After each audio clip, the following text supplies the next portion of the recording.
ఎరికో పట్టణమున ప్రవేశించి దాని గుండా వెలుచుండెను.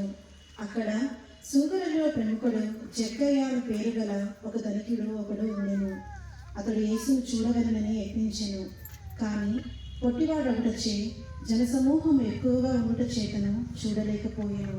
కనుక అతడు ముందుకు పరుగు తీసి ఆ దారిని పోవచ్చున్న యేసును చూచుటకై ఒక మేడి చెట్టు ఎక్కెను.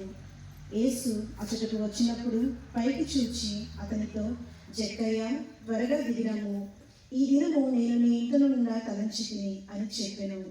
అతడు దేవుని నుండి దూరంగా పారిపోవడానికి నిర్ణయించుకున్నాడు. ఎవరండి? యోనా.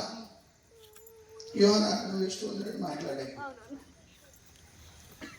పాపాత్ముడై ఉండి, బాగా డబ్బు ఉండి, పేరు ప్రఖ్యాతులు ఉండి, అన్నీ ఉన్న తనలో లోటు ఏంటో కనుక్కున్నాడు.